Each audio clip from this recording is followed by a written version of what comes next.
My name is Alexandria Jackson, and I'm part of the BSU here, and it's a great program. It's an extreme honor and privilege to be welcoming Dr. Austin here with us today, and I'm going to be introducing him for you all. Dr. Curtis Austin is a current associate professor at the University of Oregon in the Department of History. He received his PhD from Mississippi State in 1998. He previously taught at the Ohio State University, where he directed the Young Scholars Program and taught civil rights movement history in the Department of African American and African Studies. Dr. Austin also served as the department's director of undergraduate studies. Before moving to Ohio, he taught African American history at the University of Southern Mississippi and served as director of the Center for Oral History and Cultural Heritage from 2001 to 2006. In 2007, Dr. Austin became the founding director of the University of Southern Mississippi Center for Black Studies. His first book, Up Against the Wall: Violence in the Making and Unmaking of the Black Panther Party, chronicled the national history of the Black Panther Party and received wide acclaim from students, lay people, activists, and scholars in the fields of American history and African American studies. In 2007, Up Against the Wall received critical acclaim from when the Choice Library Journal honored it with its Outstanding Academic Title Award. Professor Austin has also published book chapters, encyclopedia and journal articles, and web-based pieces on the history of Blacks in America. Austin's current research projects include a work entitled Dare to Struggle, which explains and analyzes the history of the Black Power movement. This work is currently under contract with Rowman and Littlefield Press. He is also completing work on a project that chronicles the history of the San Francisco Eight, a group of former members of the Black Panther Party who in 2011 successfully fought to have the California court system drop charges of homicide stemming from the 1971 death of a San Francisco police officer. Now, without further ado, it is my distinct honor to welcome Dr. Austin to the stage.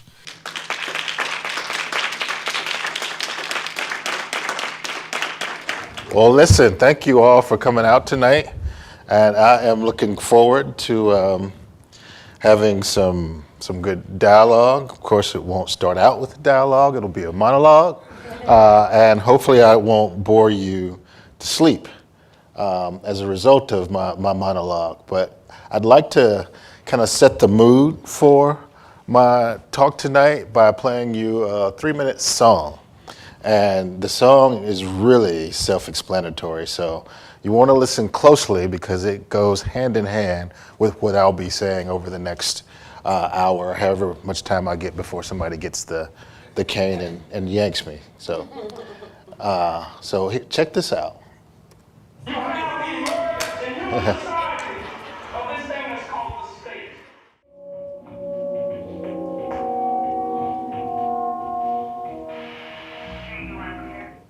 So that, ladies and gentlemen, is the way I want to set the stage tonight for our talk.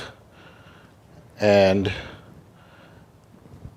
if you think about the words in the song, if you could get past the beat, for those of you who didn't like that slamming beat, what you're going to see is that everything I'm talking about tonight is sort of encapsulated by the words of that song. And this song was written 30 years after the history I'll be discussing. And I hope that in the question and answer session we can get into not just 60s era stuff, but contemporary stuff as well. So as you can see, tonight I'm going to be talking about the Black Panther Party and Revolution in America. The title, A Different Kind of Cat, comes from a 60s phrase, for those of you who lived through that period. And in addition to people saying to each other, hey, what's up, brother? What's up, sister? People often would refer to each other as cats. And of course, part of what I'll be discussing is also the Black Panther Party. That's a feline, that's a cat. But tonight we're going to be talking about different kinds of cats. All right? So stay with me if you will. I mentioned the contemporary stuff, you know, from having watched the news, that Black Lives Matter emerged as a result of police killing black people. Police were killing black people in the 60s, they were killing black people in the 30s, they were killing black people in the 1890s, they were killing black people during enslavement, during the Middle Passage, and during the time when they were snatched out of their huts and villages and brought to the beach to be put on the ships. And so I think the sign on the right says it all. Like, that's the solution to this particular problem. It's not complicated. You don't have to go to a big fancy university to figure it out. You just gotta stop doing that if you want things to get better and you don't want certain things to happen. Of course, we know these images because CNN and MSNBC and social media helped us to learn about the lives of people like Trayvon and Rekia Boyd and Sandra Bland and Mike Brown. And I can spend literally the next 2 days just talking about people the police have killed in our community, unarmed and for absolutely no reason. I could probably spend more than 2 days because, and many of you probably know that there are 2 to 3 black people a week are killed by police officers in this country. That is the same amount of people that were lynched in this country from 1890 to 1950, the exact same amount. So I just want you to get with me and understand where I'm going to be coming from so you can see what black people were up against. These are just some basic images from that particular period. You see people having been lynched.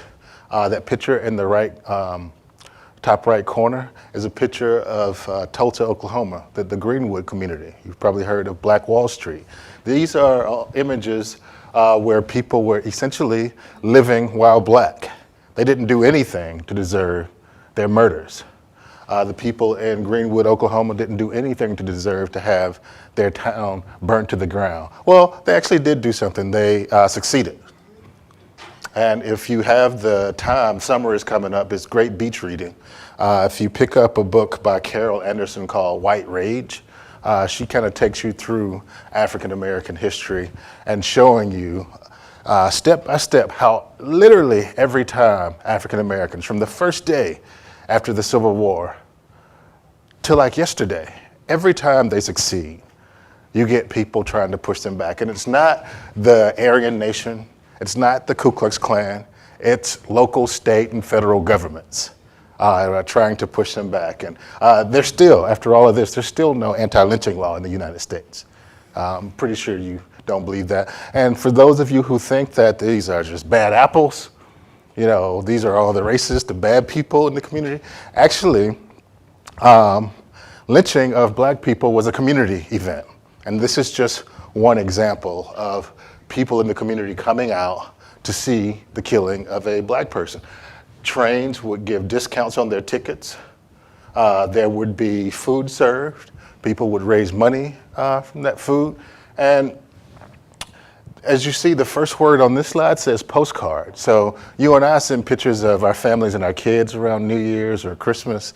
Say, hey, Happy New Year, Merry Christmas. Look at my little baby. Look at me. You know, during this particular period, people sent postcards of black people being murdered around Christmas and New Year's. And this is just one of many. If you're interested in more of that, there's a website called Without Sanctuary that you could check out, and it'll show you as much of that as you like. I have no doubt that you're familiar with this 15-year-old boy who died in my home state in Mississippi in 1955. Of course, he died after being murdered by some residents of Mississippi, J.W. Milam and Roy Bryant, who heard through the grapevine that he had whistled at a white woman. He had not. And again, living while black. They abducted him from his great uncle's house, Mose Ray, beat him unmercifully, chopped him up with an axe, shot him through the penis and the head, tied his body up with cotton gin fan and dumped it into the Tallahatchie River. And they didn't tie the knot because the body came up 3 days later. A white fisherman found it, called the sheriff. The sheriff, everybody knew who did that. The word had been going around town. Everybody knew who did it. And so the sheriff arrested him. You know the rest of the story. They went to court, got acquitted. 6 months later, they tell Look magazine, yeah, we did it, and here's how we did it. And nothing ever happened to him. Why? Because of something in this country called double jeopardy. Can't be tried twice for the same crime. So again, living while black. You don't know this guy. I'm actually writing a book on a guy named Clyde Kennard. He was the first person to try to desegregate my undergraduate alma mater, the University of Southern Mississippi. In 1955, he returned from the Korean War, used his GI Bill to register for classes at the University of Chicago, was a straight A student for 3 years until his father in Mississippi died. He had bought his mother and father land while he was in the military, winning all kinds of awards and whatnot, Medal of Valor, Purple Heart, that kind of thing. And so he left the University of Chicago to go back to Mississippi to help his mother take care of the farm. And rather than going back to Chicago for school after he got the farm together, he decided to go to school 5 miles down the road. After all, it's 1957, Brown versus Board is 2 years old. Supreme Court says you can go to school anywhere you want. And his GI Bill rights said that he could go to school anywhere he wanted. And as a matter of fact, when he applied, the University of Southern Mississippi admitted him, accepted him. Of course, it's 1957, so he's applying on paper. And he shows up on campus and they go, oh, you're black. We didn't realize that. And they decided that, no, you can't actually do that. So they asked him to withdraw his application. He refused to. This story, I've taught like a 10-week class on this particular story, so I could go on forever about this, and I won't.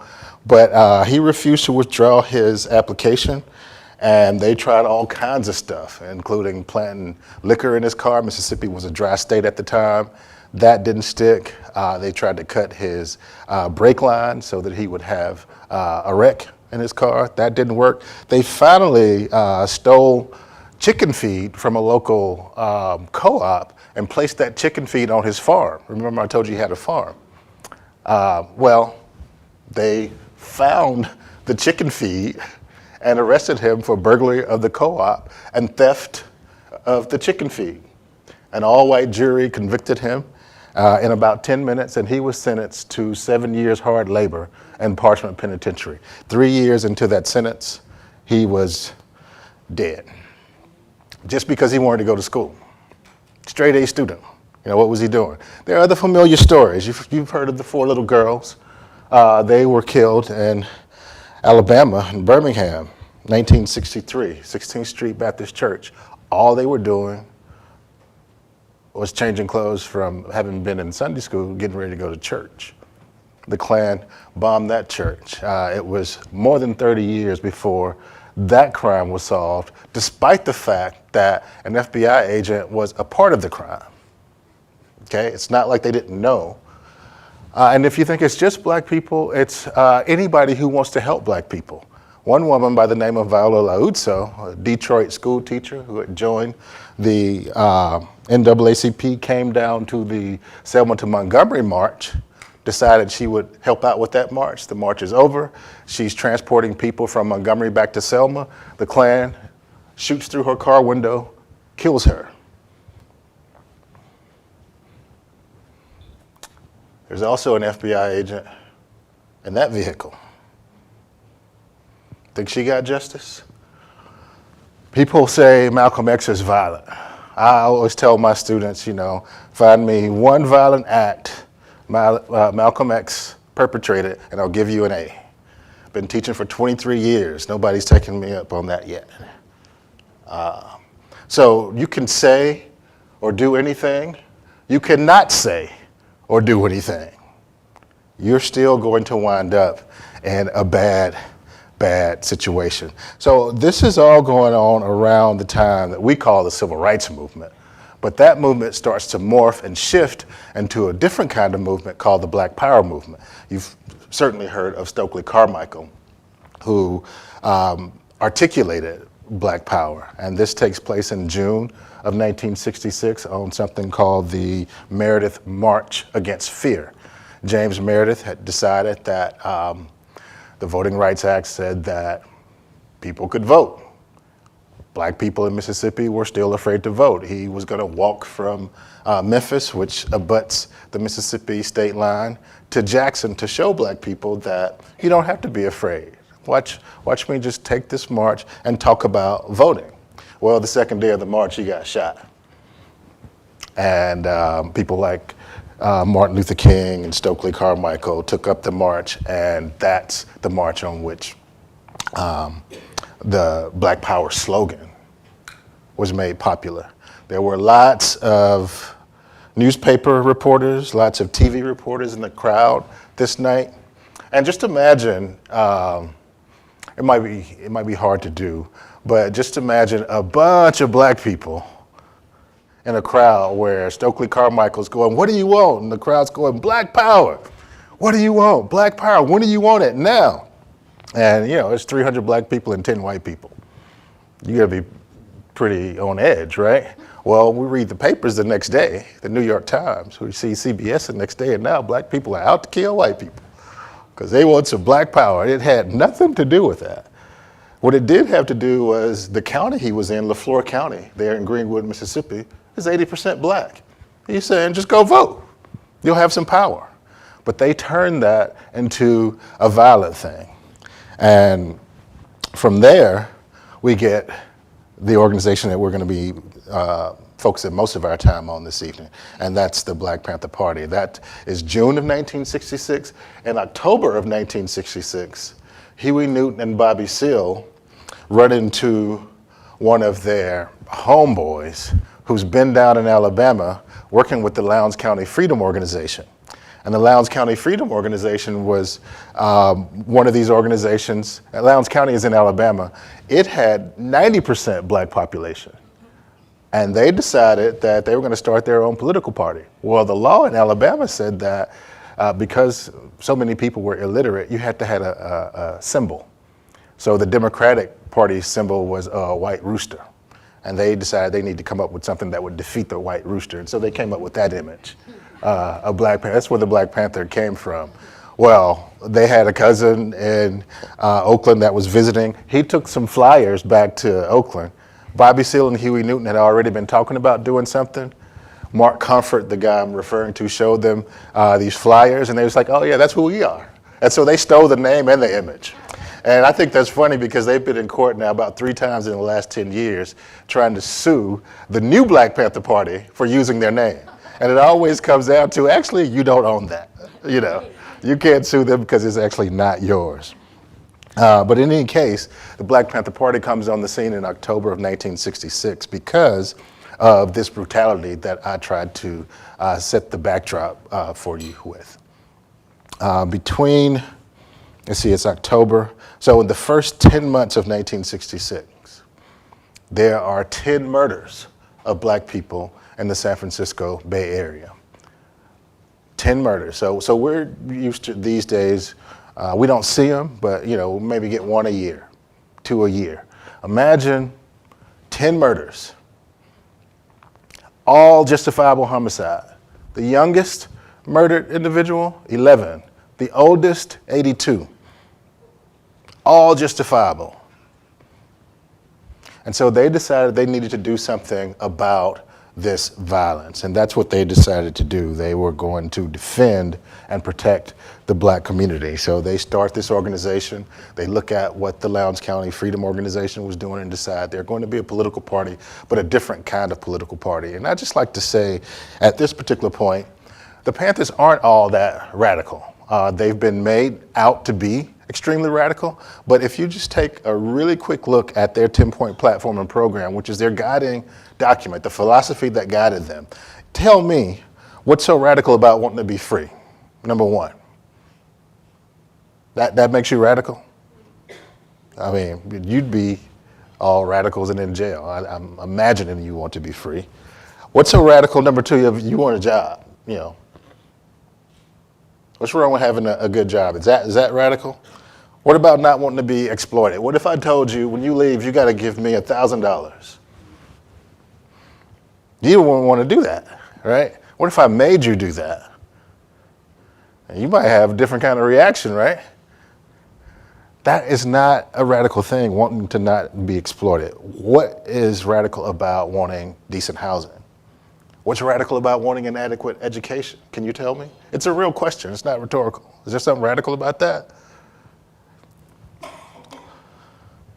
Black men exempt from military service. Oh, well, I mean, okay, well, let's talk about all the things that were happening up to this point.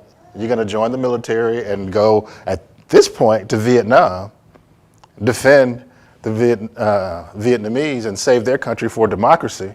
But if you're Clyde Kennard, there ain't that much democracy to be saving for people, right? Because you're not getting any in Jackson, Mississippi. You're certainly not getting any in Boston with the busing issue. So they asked themselves, why would we go 10,000 miles around the world to fight for an entity that's been killing us, that's been denying us civil liberties and human rights for time immemorial? I don't think that's a radical thing. And maybe in the Q&A, you can tell me why that's radical. Okay, so number 8, you want all black men in jails and prisons free. All right, not all of them, but most of them, because at this point, people were being tried by all white juries who didn't understand the average person in the black community. Just imagine if white people got tried by all black people. Right? How many convictions? What's the conviction rate you think is going to be? It's going to be 100% conviction rate because of this crazy thing they've got us in, right? Same thing here. Most of the time, the jails are being filled up with black and brown people. That didn't just start happening in the 1980s. That's been going on since they decided that slavery was no longer legal.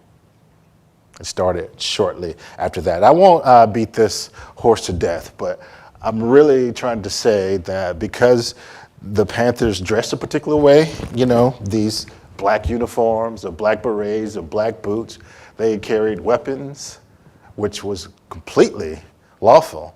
I mean, for those of you who've been in Oregon a long time, what if somebody tried to tell you can't carry your weapon, right? They'd have some trouble, wouldn't they? Well, in California, it was the same thing.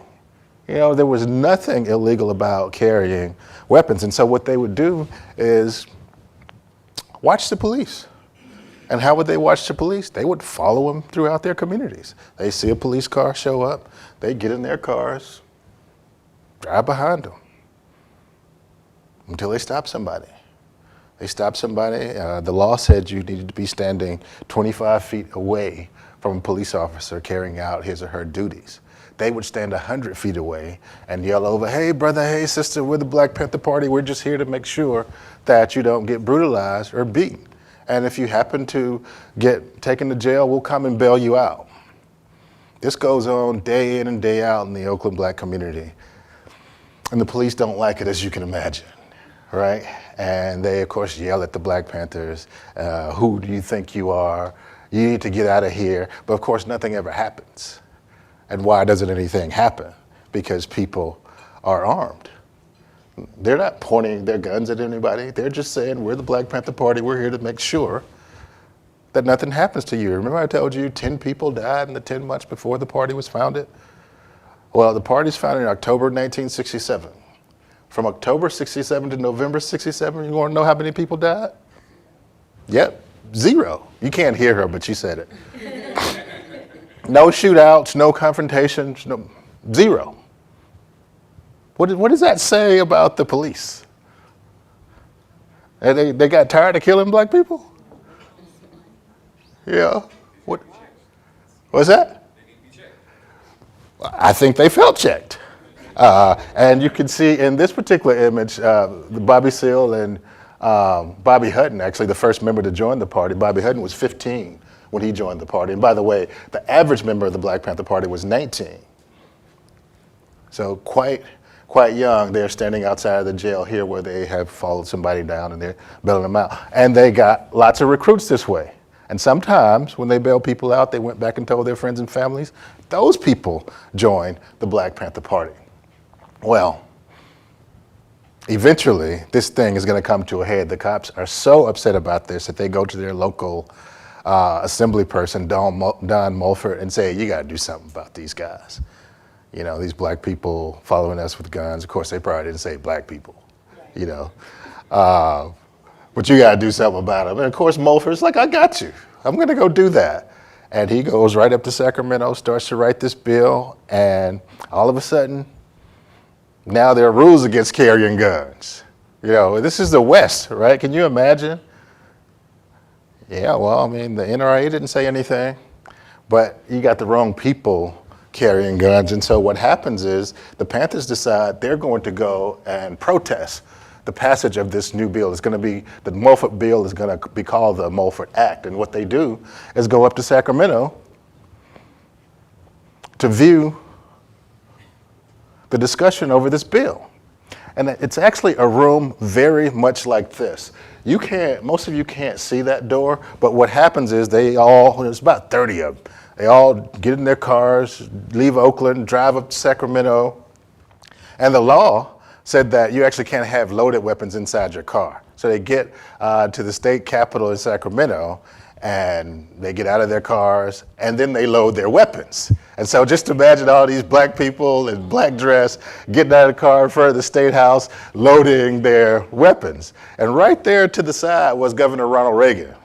He's talking to a group of 4-H students.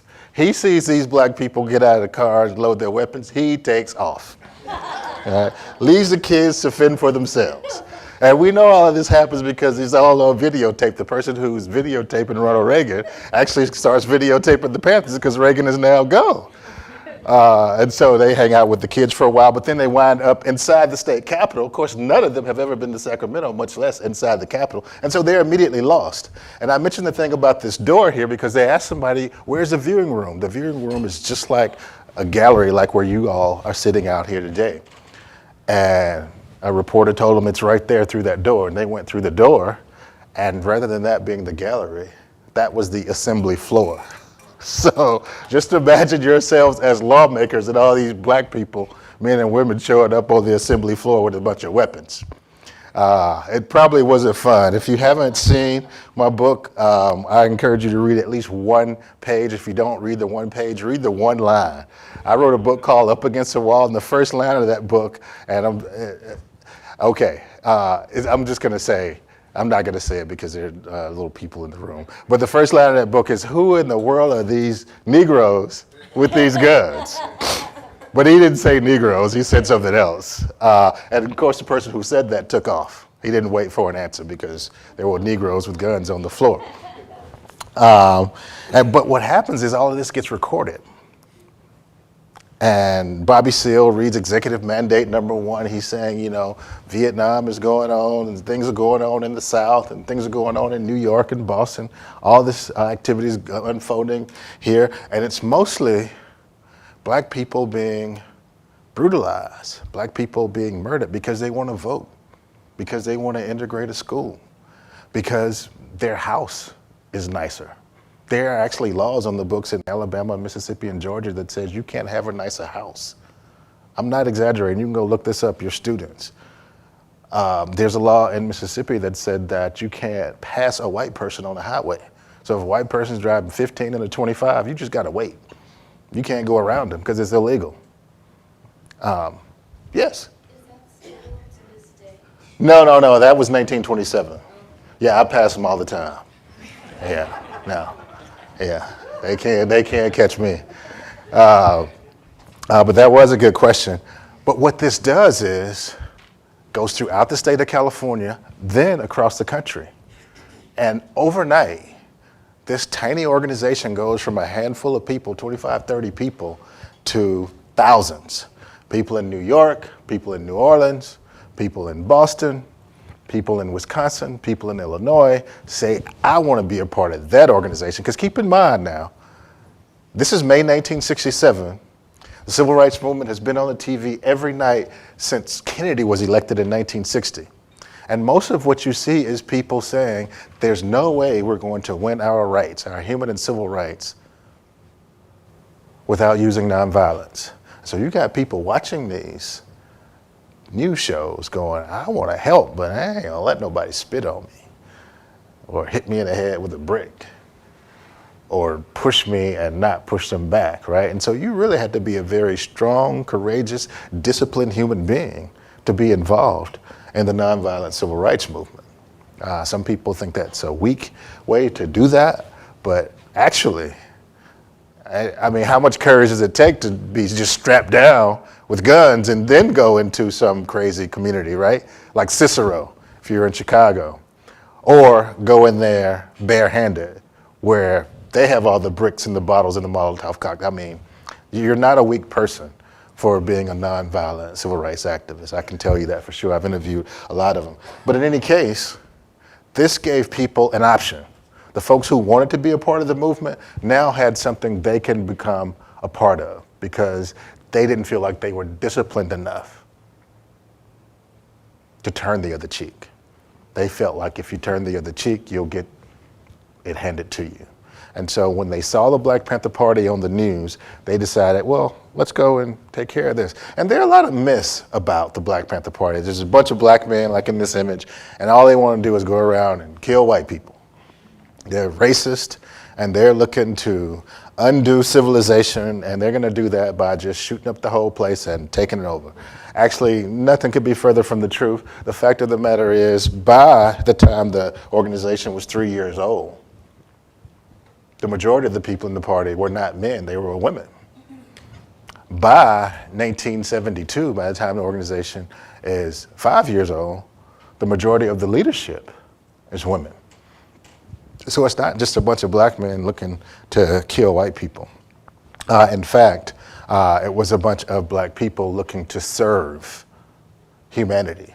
First, the black community, but humanity in general. The fact that the Black Panther Party remained as small as it did can be explained by them being anti-racist.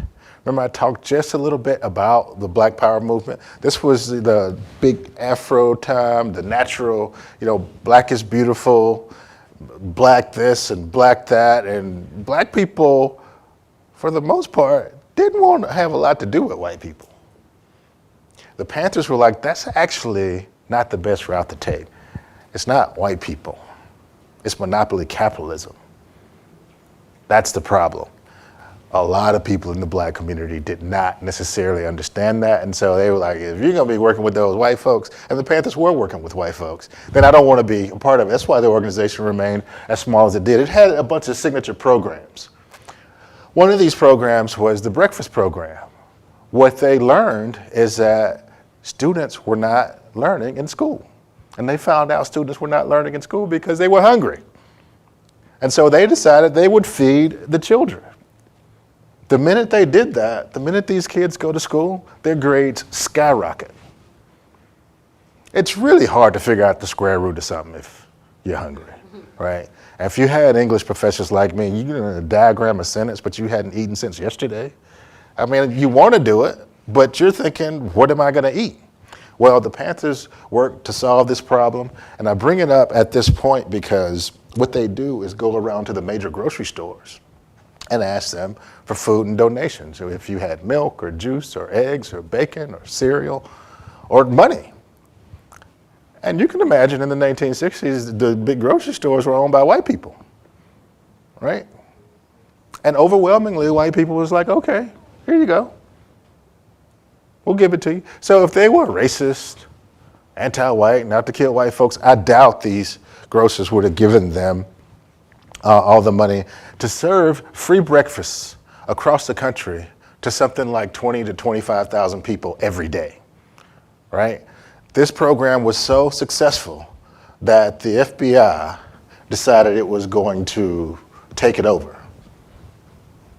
And by the time I'm a first grader, the federal government has its own free breakfast program, right, to keep people from going to the Black Panther Party's breakfast program, because not only do you get cereal and eggs and bacon, you got a little political education. Like, you got a little black history, there's a little lesson, you might sing a song, and you don't want to raise people from that age, because you get somebody that's, 7 or 8, and then they got 10 years of that.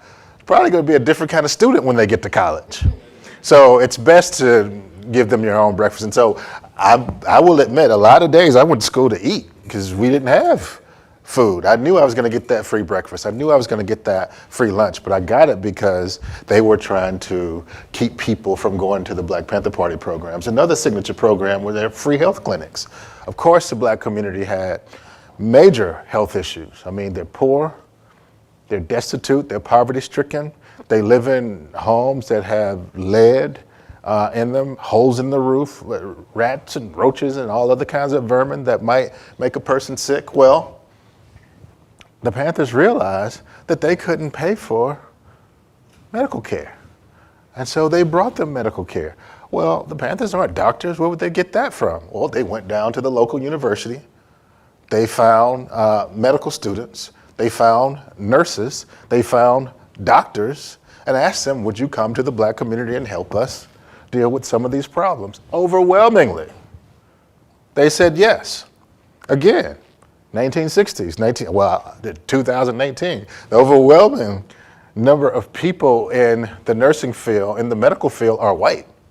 And these people are funding and supplying the Black Panther Party free health clinics across the country. And so this idea that they are anti-white and racist, I just doubt that doctors and nurses and medical students would be okay with giving their time, their services to an entity that was out to kill them. I just doubt that. So by 1968, the Panthers are on an upsurge. And what we begin to see is they start to feel the heat from the federal government. The federal government start kicking in the doors of these programs, these breakfast programs, destroying the food, burning the cereal, taking the supplies, getting rid of the medical equipment because they don't want to see them succeed. And most people are like, man, those Panthers, they're bad news. I'm not gonna be dealing with that. Maybe I need to go and join up with Martin Luther King, because by this time he's getting a little bit more radical too. In '67 he gives that speech on Vietnam. He's going, you know what, I've been thinking, and maybe I could look at it a different way. Well, almost 1 year to the day after he started thinking differently, what happens to King?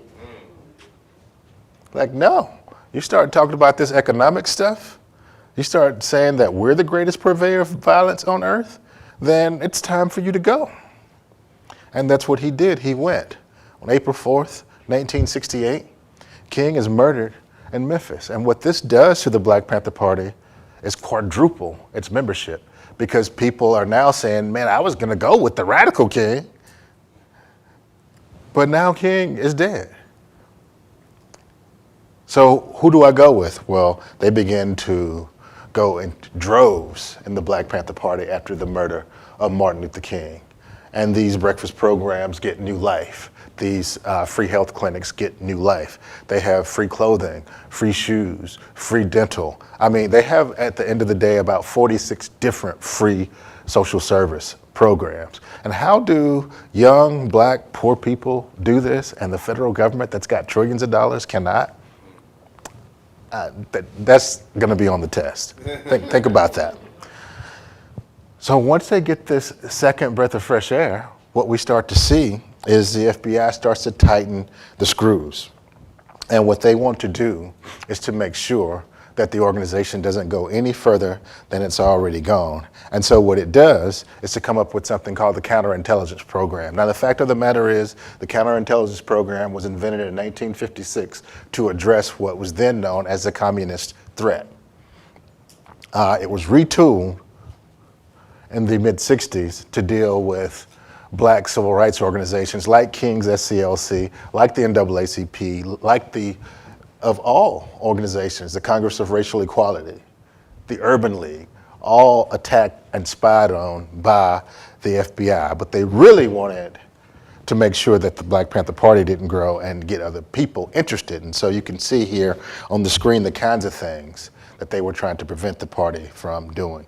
I want to point you to the second check mark, that second bullet point, prevent the rise of a Messiah. I just want you to know that this is not always an individual. The federal government also saw a messiah as organizations. So it wasn't just Martin Luther King or an A. Philip Randolph or a Huey Newton. It could be the NAACP if they got radical enough. It could be CORE if they got radical enough. It could be the Black Panther Party if it got radical enough. And so, I mean, how do you prevent the rise of an organization like that? You take them to court, you know? What do you do? They don't want the long-range growth. Look at that last one. They don't want the long-range growth of militant Black nationalist organizations. And so they're going to do what they can to stop this organization. And what Hoover does in 1969 is label the organization as the greatest threat to the internal security of the United States. This labeling turned out to be the excuse sheriffs and their deputies, police officers, and other law enforcement officials across the country. That's the excuse they needed to take off the gloves with the Black Panther Party. The top law enforcement official in the United States has says they're a threat. And what do you do with threats, right? If I stop, doing my thing here and start threatening you, you're gonna get up and leave? Probably not. You're gonna show me what for, right? Like you're gonna make me make good on those threats. Some of you might be pacifists and get up and leave, but most of you probably won't. So this is what happens. Now that the organization has been called a threat by the White House and the FBI, the gloves are off. And what do I mean by the gloves being off? The person who founded the Black Panther Party chapter in Los Angeles in January of 1969, this guy's name is Bunchy Carter. He was a student at UCLA at the time. And by the way, Bobby Seale and Huey Newton were also students when they founded the organization, college students at Merritt College. Bunchy Carter was a student at UCLA. He was in a meeting discussing the founding of Black Studies at UCLA. The meeting turned boisterous, and members of the US organization, the guy sitting next to him is Maulana Ron Karanga, the leader of the US organization. You might know him as the founder of Kwanzaa. Didn't like the person they were choosing and didn't like him so much that they sent people from the US organization to kill Bunchy Carter. And we know this because those documents have been declassified today. We can read the FBI documents and they show that they had their hand in this. It's crystal clear. It's black and white. It's not redacted. You can go find this out for yourself. So he's killed along with John Huggins at UCLA, on the campus of UCLA in January of 1969. Again, the gloves are off. Same thing in Chicago. Mark Clark and Fred Hampton. Mark Clark is the defense captain in Peoria, Illinois. Fred Hampton is the Minister of Defense for the Illinois State chapter, but based there in Chicago. Fred Hampton's 21 years old. He took his NAACP youth group in high school from about 40 members to 400 members. So he was a person well known in Chicago long before he joined the Black Panther Party. He made the party better and not the other way around. He was very good at convincing people that there was injustice in the United States. And not only that, he was very good at convincing people that they needed to address the injustice. And when I say people, I don't mean just the black people on the south side, or the black people on the west side, or the two black people on the north side. I mean everybody who would listen to him. And so you've probably heard that Jesse Jackson created the Rainbow Coalition. Not true. It was Fred Hampton who brought together Latinx people. It was Fred Hampton who brought together Native American people. It's Fred Hampton who brought together poor white people, Puerto Rican people. A number of different ethnicities come together in Chicago to address the issues that are plaguing the black community, the white community, the Latino community, and so on and so forth. But the screws are being tightened. So on December 4th, 1969, the FBI authorizes this raid on Fred Hampton's apartment. and he's been drugged by a guy named William O'Neill. The FBI infiltrated William O'Neill into the organization. William O'Neill poured secobarbital into Fred Hampton's Kool-Aid. And based on the coroner's report that I've read, it's enough to kill an elephant. So at about 4 o'clock in the morning on December 4th, the police knock on Fred Hampton's door. Mark Clark answers the door, says, "Who is it?" And they say, "Tommy." He says, "Tommy who?" And they say, "Tommy Gunn." And they start spraying that apartment. They shoot Mark Clark directly through the heart. He's the first person to die. The only shot that the Panthers get off during this particular episode is a shot that Mark Clark lets off in his dying breath. He shoots the shotgun he's holding through the ceiling. The other 101 shots are all from police officers. And there are 8 people in that apartment that get shot up, including Harold Bell. Fred Hampton is in the bed while all of this is going on. Just imagine your bedroom being shot up 100 times and you don't know it because you've been drugged. Well, his fiance, who was 8 months pregnant, knew it. She was yelling and screaming, saying, you know, there are people in here, there's a baby in here, women in here. They didn't care, they just kept shooting. They corralled everybody into the kitchen and they went back into Fred Hampton's bedroom. And we know that this dialogue took place because we can read the trial transcripts and see what the police said and see what the other people who were testifying said. And what they said is they heard them say, "That's Fred Hampton, is he dead yet?" And the other police officer, Carmody was his name, said, "I don't know, let's check." And the next thing they heard were 2 shots from a .45 automatic pistol to the back of Fred Hampton's head. And they heard the guy say, "He's good and dead now." And in fact, he was. They drug him out. And there's the end of Fred Hampton.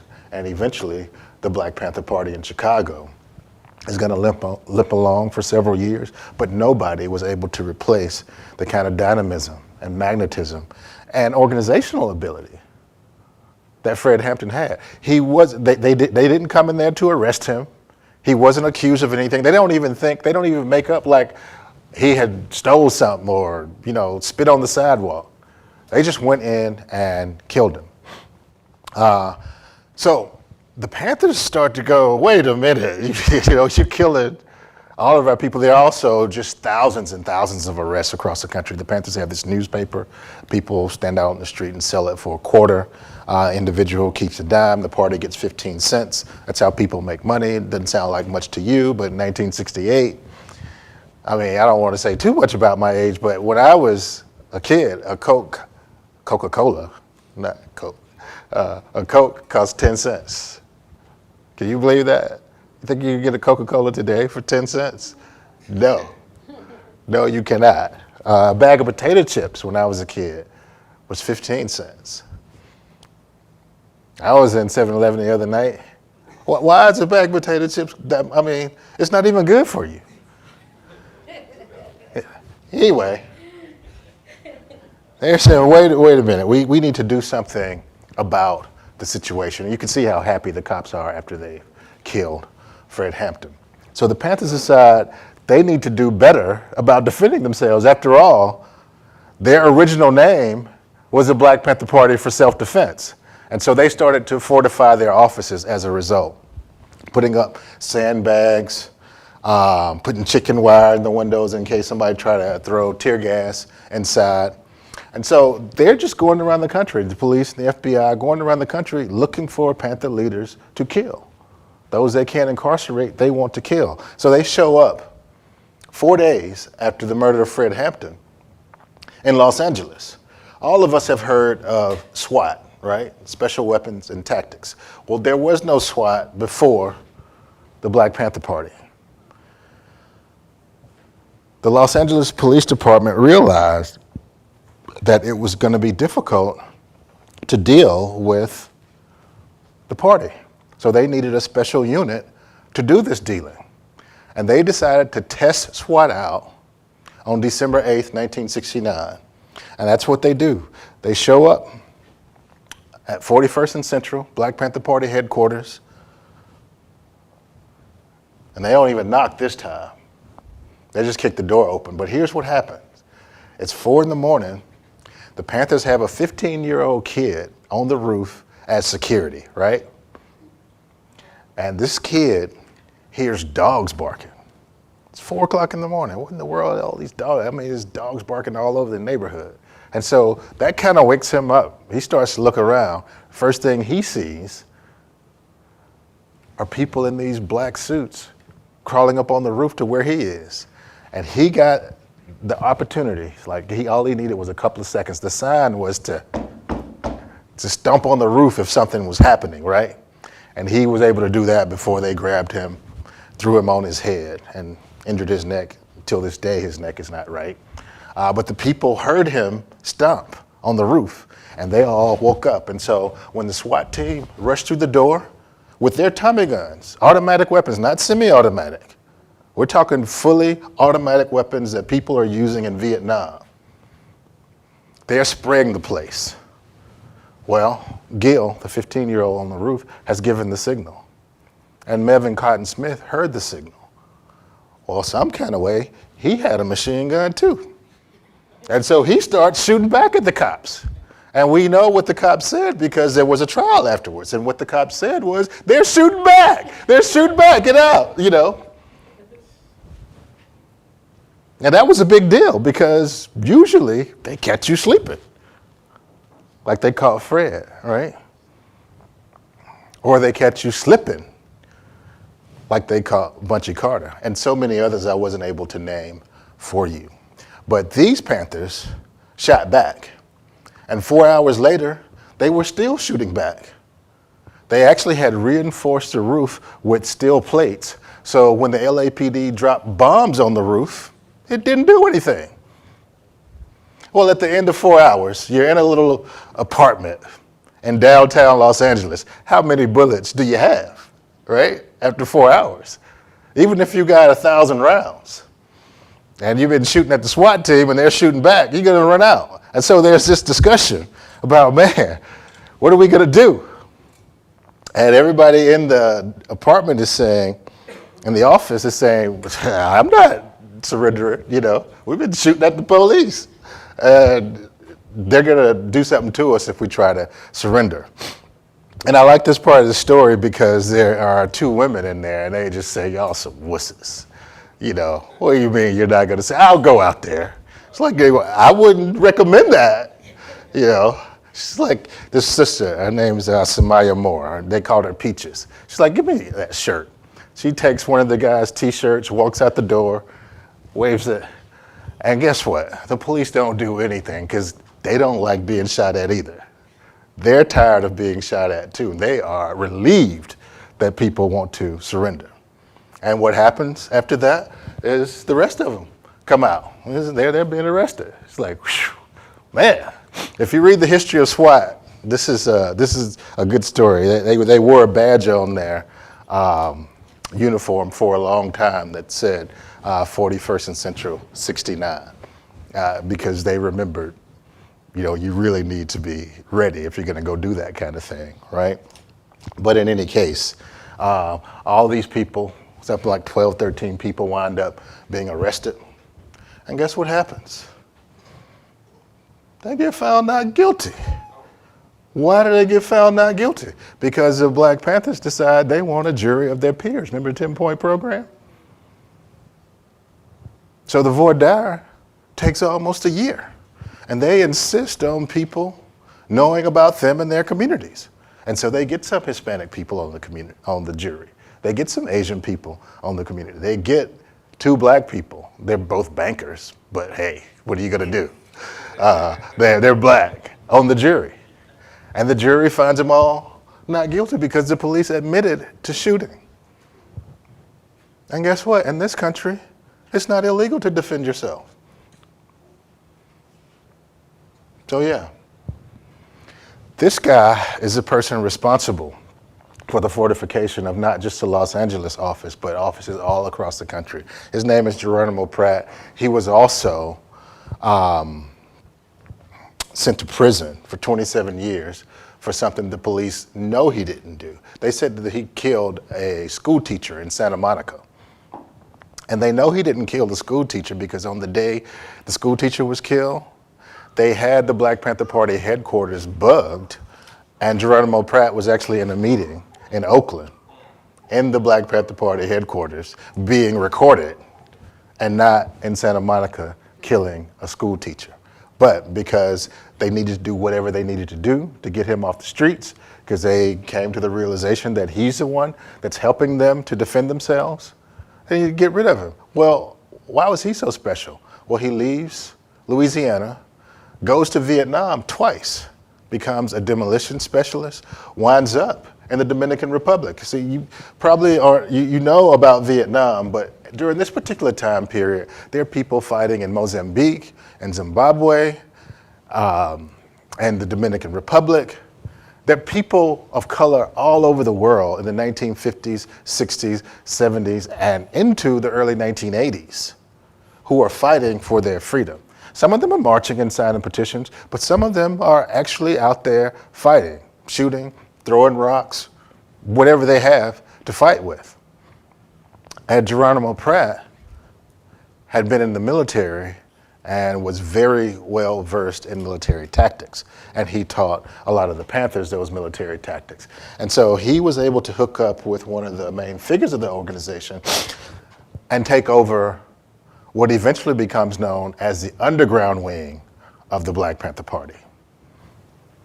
So the people serving the breakfast, the people working the health clinics, the people selling the newspapers, the people registering people to vote, that's above ground. Now they're saying the police, by way of the FBI, is looking to kill members of the Black Panther Party. So we can either stand here and be killed, or we can run and hide. You can live to fight another day. And so an underground starts to develop in the organization. That underground becomes known as the Black Liberation Army. Now, Black Liberation Army is also a type of concept. There are scholars, political scientists, historians who insist that the Black Liberation Army has been around since the first slave stepped off the first slave ship. There are instances in the 1520s, as an example, in Georgia, where African people who have been enslaved leave the ship, literally go into the swamps of Georgia, hook up with what becomes known as the Seminole Indians, and push the Spanish out of Georgia. You know about the Spanish in Florida, right?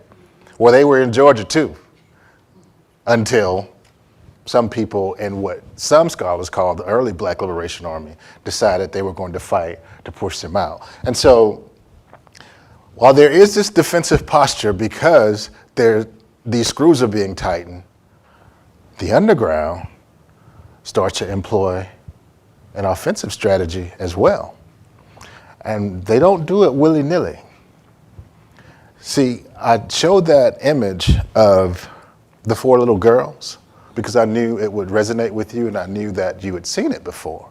And I showed that image of Emmett Till because I knew it would resonate with you. I showed that image of Trayvon Martin because I knew you had a sense of what that history was like, even though it's not that long ago. During this particular time, it was commonplace for police officers to kill 10, 11, 12, 13, 14, 15-year-olds in the Black community, and nothing happens. So in this one particular case, we get two police officers who throw a child, a 14-year-old, off the top of a 60-story building because they think he's stolen something. Catch him on top of the building, throw him off. Now you know you're not gonna land on your feet if somebody throws you off a 60-story building, right? Kill him. Now, even if he did steal something, which we don't know, he's dead, right? He didn't get a chance to go to court. The penalty after you're convicted of stealing is not death, right? It's not even jail, depending on where you go to court. It's you pay for what you stole or probation or, I don't know, I never got caught stealing, but it's not, you don't get killed for it, right? Well, like I said, it's not willy-nilly. So they find the people who are involved in these types of dastardly acts, and they go and have a little payback. And here's an example where you see two members of the New York Police Department who have been involved in the kind of action I'm talking about that then have to answer to the Black Liberation Army.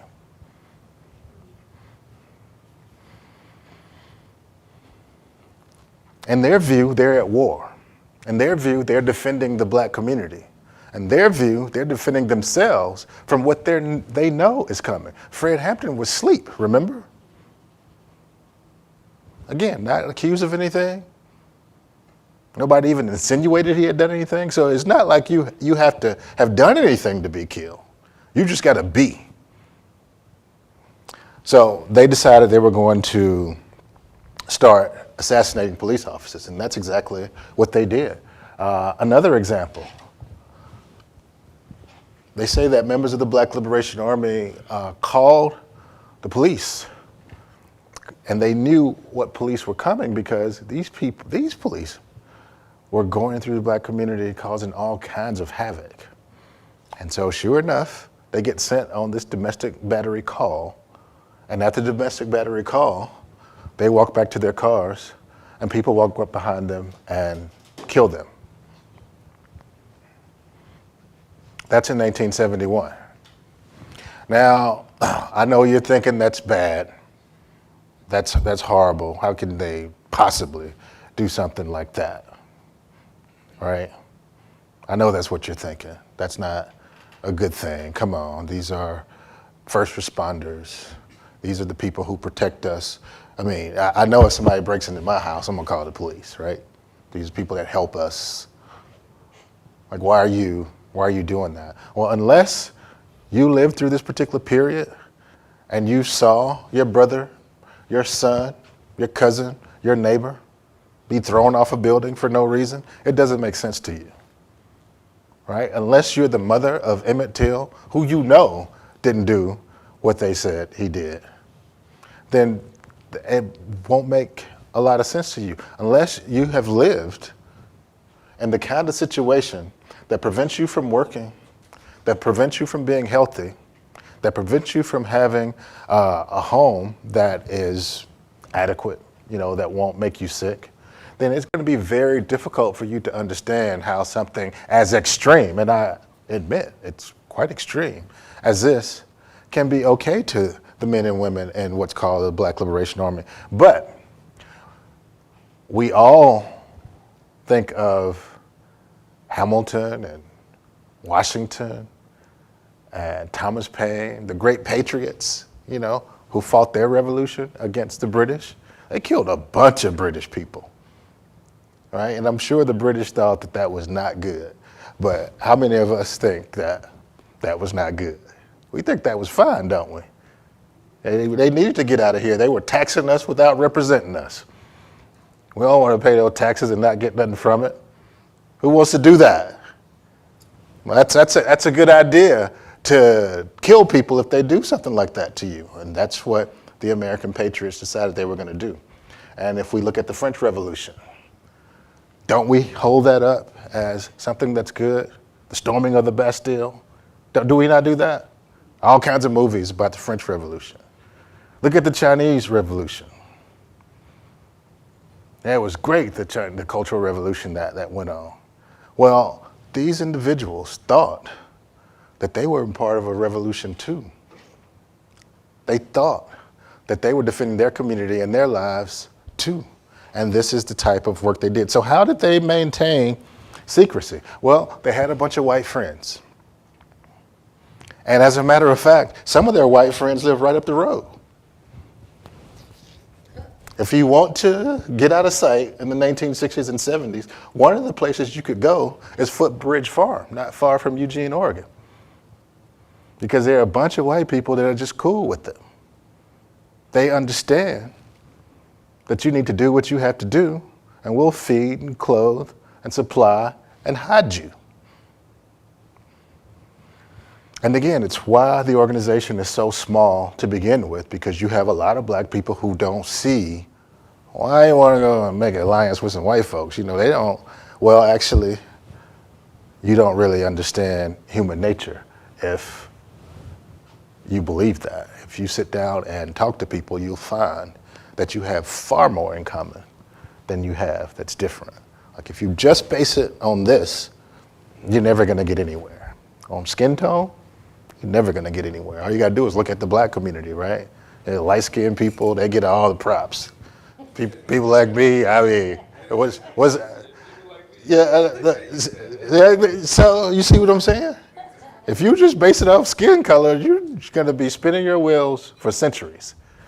But if you base it off principle, what you'll find is the overwhelming majority of human beings are not the way you think they are, no matter what color they are. Now, that's not to say that whites in general don't benefit from racism, don't benefit more than most people from capitalism. At the end of the day, it's not their fault. They didn't decide who they were going to be born to, just like you didn't decide it. All right? And so we have to get out of our seats, walk across the aisle, talk to people, find out what's going on. If we want to solve a problem, work with folks who want to solve that problem, not with folks that only look like you. Because I can tell you a lot of people that look like me, I don't want to work with, and some of them I'm kin to, right? No, I do. I've got some brothers that you remember that thing about letting people out of jail? I know some people need to be in jail, and I don't want them doing anything for me or with me. So in any case, this situation became really problematic because the FBI didn't know what to do. The Panthers had money, they had places to go, and they had the backing, not just of people like me, in the low middle class, but really rich white people. J. Edgar Hoover called them credit card revolutionaries, all right? They were getting them false ID, they were sending them to Europe and Asia, they were buying them houses and cars and guns and everything, and they were out there shooting with them. And so I think I'm getting down to the time where I need to stop, so I'm gonna wrap this up. But give you just one example of these black and white people working together and folks trying to show that if you just fight back, people will back off you. And this incident takes place in 1971 in San Francisco, where again, police officers have been running roughshod over the black community, particularly down in the Fillmore and in the Hunters Point Bayview area. They've killed numerous children, 12-year-old, 13-year-old, 15-year-old, all justifiable. And so somebody decides they're gonna respond to that. And they go down to the local police station. Well, they pile into these cars. They go down to the police station, they sneak through the woods, and they're getting ready to do something bold, but they got to wait for the signal. And the signal is the bombing of the Bank of America. So at about 9:20 on this night, the Stonestown branch of the Bank of America is bombed. That almost empties the Ingleside police station because, of course, building's been bombed. It's not just any building, it's the Bank of America. We need to go check it out, right? And some white people bombed that building, all right? Some really rich white people bombed that building. And then you had people who went up into the Ingleside police station and started shooting. Now, luckily, unfortunately, the individuals who stayed behind were behind this doubly reinforced steel door that these people couldn't shoot through. And when they realized they couldn't shoot through it, they stuck a shotgun through the speaking hole where people did business. You pay your ticket, or maybe you buy a license tag or something. I don't know what you buy at the police station, but you can get all kinds of stuff at the police station. They stuck a gun through that hole and pulled the trigger, and that killed Sergeant John Young.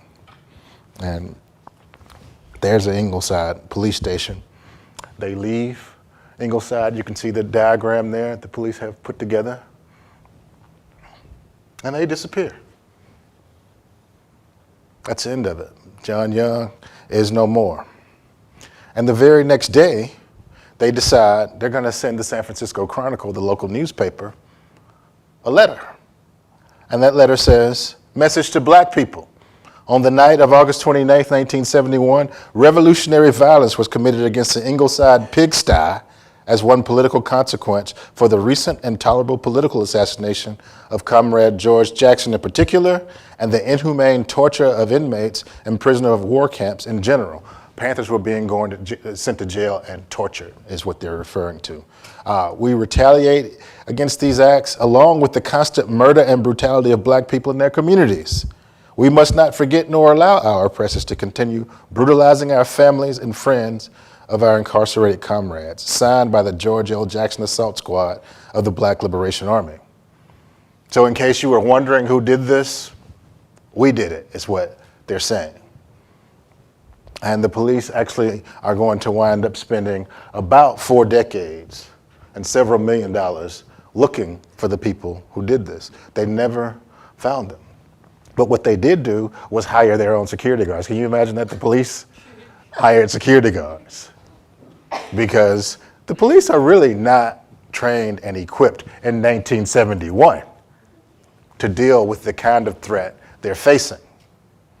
Today, I would not recommend that for you. They're very trained, they're very equipped. Let's sign a petition. Let's take some Black Studies classes. Let's do something different, right? I don't think that's gonna work. It's probably not a good idea. But in 1971, they felt like it was enough to make them see, this is what you're doing to us. This is the extent that you've pushed us through. Like, is it worth all of that? They are basically saying if there's gonna be crying and wailing in the black household, there's gonna be some crying and wailing in the white household. Now for you Christians, you've heard of the eye for an eye and the tooth for a tooth, all right? That makes sense to you. But I like what Gandhi and King said. If we go by that, all of us are gonna be blind and toothless. I appreciate his analysis of that, right? So a few days later in Los Angeles, the police think they've found the people who committed this atrocity. And they follow these people around the streets of Los Angeles, and they eventually get them to pull over. And when they pull over, a thing like this happens. And I got this from the trial transcripts as well. One police officer, actually a guy named Officer Kapelkoff, gets out of the police car, walks up to the back of the car and points his pistol inside the back seat. It says, "Put your hand on the seat, put your hands on the seat." And he's saying a lot of other words that I don't want to say because the young people are in here, but it's MFs, a lot of that is going on. And the guy he's talking to sees him, he just said he felt like the guy was gonna shoot him. And sure enough, he shoots him. And when he shoots him, this guy shoots back. And when he shoots back, there's this shootout. There are 200 bullet holes in the car they were riding in. But the guy on the back seat, the guy driving, and the guy in the front seat decided they were gonna shoot back. And they shot back until they ran out of bullets. I mean, you're in a car, you probably got a pistol, but the police has got a whole bunch of weapons. And the guy that, he told to put his hands up on the seats winds up getting shot 6 times, twice in the head. They are arrested at 9/11 of all times that night. They make it to the hospital at 11:37. Trying to ride around, let them bleed to death, right? But they don't bleed to death. And in fact, they take them to jail and they wind up bailing out of jail. How do they bail out of jail? They've got about a $75,000 bail between the 3 of them. They're poor people. Members of this organization took a vow of poverty. Well, the way they funded their activities was through what they call expropriations. Me and you might call it bank robbery. So they robbed bank after bank after bank after bank after bank after bank after bank after bank after bank after bank after bank after bank. And I keep saying that because they robbed a bunch of banks in a bunch of cities throughout the United States. That's how they funded themselves. I mean, you can't imagine you're gonna go to work and make your $2.15 an hour at this point and fund the revolution, right? They decided they were gonna go get money from where people kept money, who keep money in banks. And they did not get caught. Here is the wind up to this. Just about done here. A person associated with individuals in that car was arrested in New Orleans. It's late on July 3rd.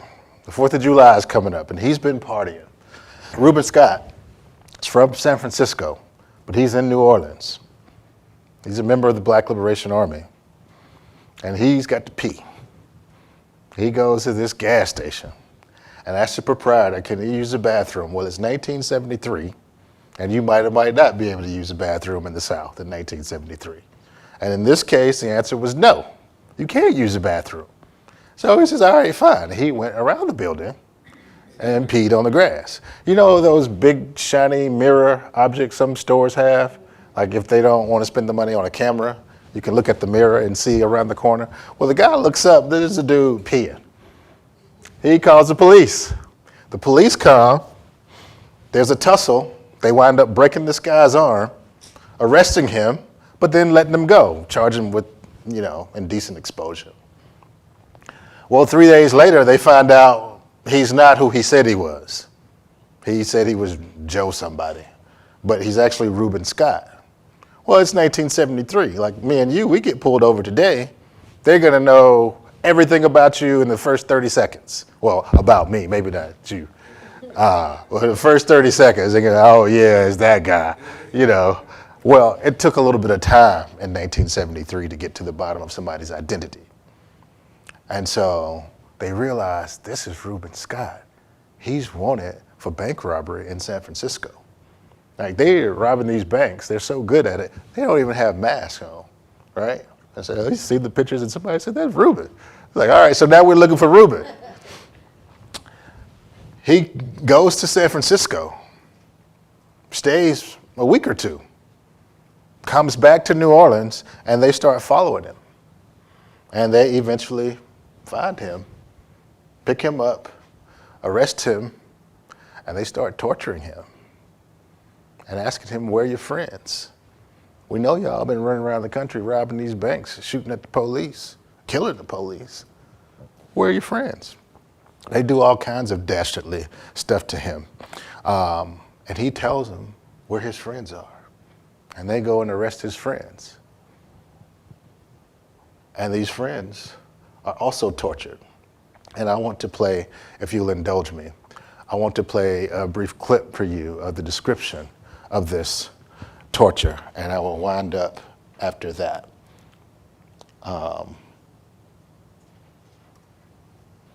This is a guy, his name is Harold Taylor, and he talks about being arrested in New Orleans in '73 and then being tortured. They came out with a plastic bag, put it over my head, and they started beating me with the bag over my head. About the time I was about to lose consciousness, about to pass out, they'd snatch the bag off, and while I'm trying to catch my breath, they would start beating me again. So I asked them, I said, well, what do you want? They just continued on with it. They didn't ask me any more questions. They didn't ask any questions, really. Two of the detectives who came from San Francisco were named Frank McCoy and Ed Erdelatz. They had been investigating a police homicide that had occurred in 1971. Then they came out with this cattle prod. I knew what it was because being off of a farm when I was a kid, my family used to go to Louisiana every year to work a little family farm. And my uncles, we had some cows, and they used cattle prods to move those cows up chutes and stuff like that. So I seen that and I knew what it was. The cattle prod was placed on my genitals, placed in my asshole, placed under my feet, placed under my arms. Down in my private parts, under my neck, behind my ears, down my back. I think I passed out one time, they woke me back up, and they was taking me to another room. Two detectives had me by one arm, by each arm, and a detective came out of nowhere, and he just cold cocked me and he knocked me straight out. I was unconscious. Another instrument that was used during the questioning was a ledger logbook. This ledger logbook was used to hit me upside my head at times when I was not giving the right answers that was scripted for me. They took me into a holding cell. They threw water on me. I was soaking wet, it was cold. Pulled me out of there, maybe about 6 or 7 in the morning, and told me they had somebody they wanted me to talk to. I better cooperate. If I didn't, I was going to get more of the same. So they put me in there. There was 2 detectives from San Francisco. I later found out it was McCoy and Ertelax. They started asking me questions. And they told me they had a script. I'm sure I saw it recorded there too. And they was reading to me about what they said took place in San Francisco. I told them I had no knowledge of it. When I did not answer the questions in the way that they wanted them to be answered, this is when the instruments that I named before would be used, primarily by the New Orleans Police Department. They were the main physical aggressors. The FBI and the San Francisco police and the Los Angeles police and the New York police were the ones to do the questioning after the physical abuse had taken place from the New Orleans Police Department. Torture has an ugly connection with United States history, at least dating back to slavery. The lynching of slaves who ran away, the castration, the mutilation of slaves was all used in this country and not sanctioned for hundreds of years.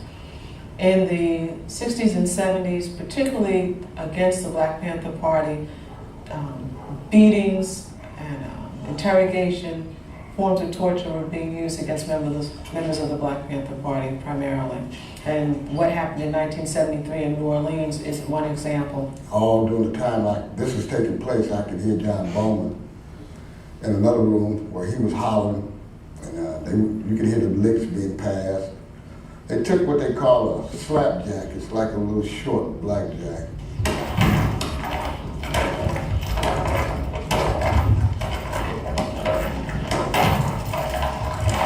And they started working the back of my neck, my shoulders. Then one would get down and he'd work my shins and between my knees. They would beat me like that. They did that. I don't know, it seemed like it was hours, but it could have been 30 minutes, could have been an hour, could have been 2 hours, I don't know. It was back again with the plastic bag. This time they had a blanket. I don't know what they soaked it in, but it was really, really hot. And they just covered me with that blanket and put that plastic bag over my head. And I couldn't scream, I couldn't holler, I couldn't get my hands up to poke a hole in the bag because I was handcuffed to the chair and my legs were tied to the chair. And they kicked the chair over and let me just suffocate. I was just about to pass out. They snatched it off, spit in my face. They left me sitting there for a little while. Recording, like they started asking me questions. And I had no knowledge of the things they were asking me, so I couldn't answer them, you know. So they said, well, they turned off the recorder, whatever they had, and said, well, we'll tell you what happened. And then after we tell you, this is what we want you to say. So I did make statements. I did waive my right to an attorney. which means I waived my Miranda rights. I did all of this because of the physical aggression and the brutality that was being put upon my body. One got behind me and he took his hands and he slapped them like that over my ears. I couldn't hear nothing. My ears were just ringing so bad. I could feel the fluid running down the side of my face. And they were talking to me, but I couldn't hear them. All I could hear was ringing. Whenever they stood me up to make me walk, I couldn't walk. They had to just kind of just carry me back into the other room. When they get me back in there, they start again.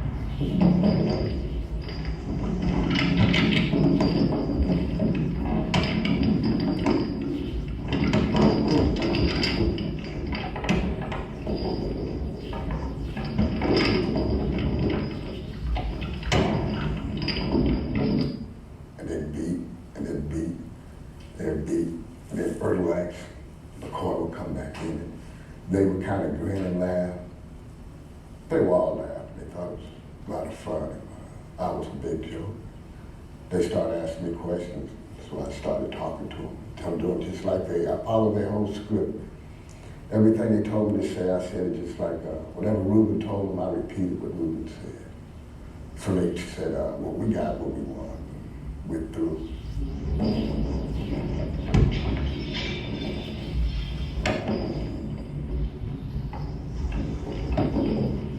Federal magistrate in New Orleans ordered me out of the custody of the New Orleans case. That's the only thing I got away from it. So yeah, they then are taken to the county jail rather than the police jail there in New Orleans, and eventually they're extradited back to California to stand trial for the shootout in that car that I showed you to earlier. But the point I wanted to make here is that you probably read in the news a couple months ago about all the torture that happened in Illinois, where there was just case after case after case over a 30-year period of people being tortured and sent to prison, and none of them had done what they were accused of doing, because pain will make you do things that you wouldn't ordinarily do, which is why torture is not an effective tool to do that. I mean, if I would just tell you, don't commit crimes with me, because if they say I'm gonna put electric cattle prod somewhere, I'm just gonna be like, it was him. You know, it was his idea. He made me come with him. I don't, pain is something that we think, because we read about it and watch on TV, we can endure, but the kinds of, thousands of volts of electricity going into places that you can't imagine will make you say whatever anybody wants you to say. So they get extradited back to California. They stand trial for this shootout. Remember I told you where the police officer started shooting and they shot back? Well, they too had a jury of their peers. They were found not guilty. And as soon as they were found not guilty of that shootout case with the LAPD, the San Francisco court system decided they were going to try to prosecute based on what they learned from the torture. And the judge just asked them, where'd you get this information from?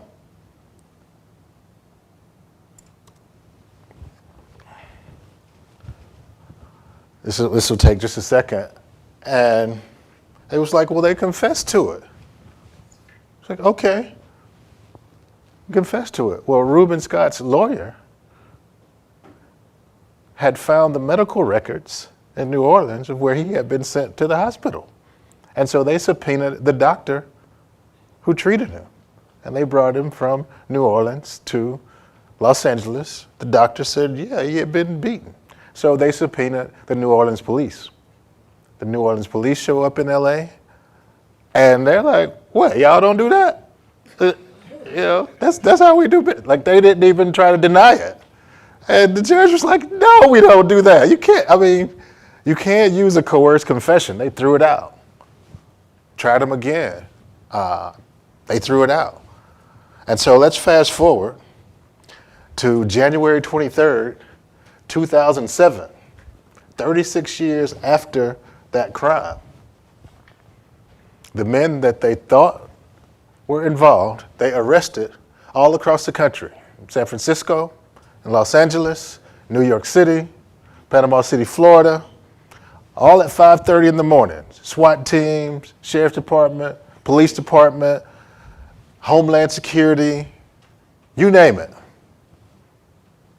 Some of these men are in their late 60s, some of them are in their early 70s, and they're saying now, remember back during that day when they were talking about enhanced interrogation? You know, is waterboarding okay? Remember Abu Ghraib, Guantanamo?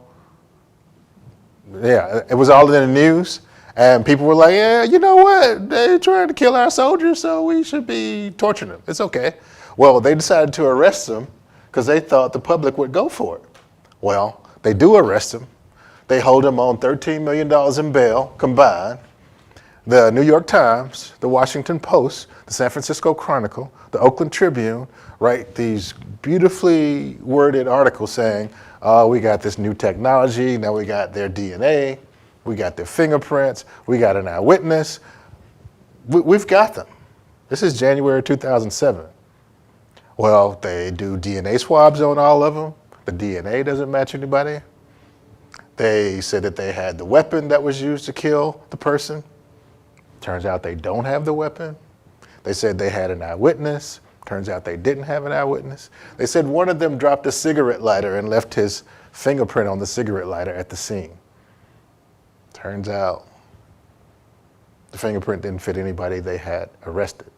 So I've held you long enough, but I'll tell you that $10 million and 4 years later, the California Superior Court dismissed the charges with prejudice because there was no evidence against the people that they had arrested. And there was a nationwide movement to free the San Francisco Eight. And so you had a bunch of people, as a matter of fact, here in Oregon and Washington and California and New York, all over the country, who thought that this was a travesty. And they stood up and they allowed these people to come to their universities and speak about the issues that they were dealing with. And again, after 4 years, they were acquitted. And that's a picture of them on the steps of 850 Bryant Street, the county courthouse in San Francisco, after they had been acquitted. Now, 2 of them aren't in that picture because 2 of them were arrested in their prison cells in New York State. Jaleel Muntaqim, who used to be Anthony Bottoms, and Herman Bell had been in prison since the 1970s for 2 of those police killings that I showed you about earlier. Herman Bell was released last year after pleading nolo contendere, or no contest, to this crime. And you know what his penalty was? Nothing. Time served, no probation. Now, they just wanted somebody to say that I was there. Well, Herman Bell said, all right, I was there. He's walking the streets of New York now because there was absolutely no evidence whatsoever that he, in fact, was there. That was the only way. At the end of the day, I'll open it up for question and answer now, but at the end of the day, he's been in jail for 44 years. He actually wants to go home. It's cold in the San Francisco jail. They have him on the crazy floor where there's yelling and screaming all day and all night, and the food is horrible. So he's like, I'm in prison anyway, right? The county jail in San Francisco is horrible. Attica is great, send me back to Attica. And of course, they actually do that. But the last point I wanted to make is that without people coming out, students, old people, young people, Native American people, Latinx people, white people, a bunch of white people coming out and supporting these individuals, they would not have survived. Remember I told you about the $13 million? Wealthy white people all across the country and in California put up their houses to pay their bills.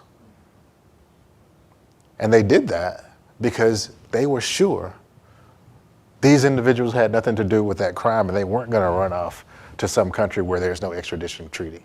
And so the only point I'm trying to make there is that let's not focus on the color of the thing. Let's focus on the principle of the matter. And when we do that, what we'll find is that as people, we can wield our own power. And so I'll leave you with that. That's power to the people. Thank you very much.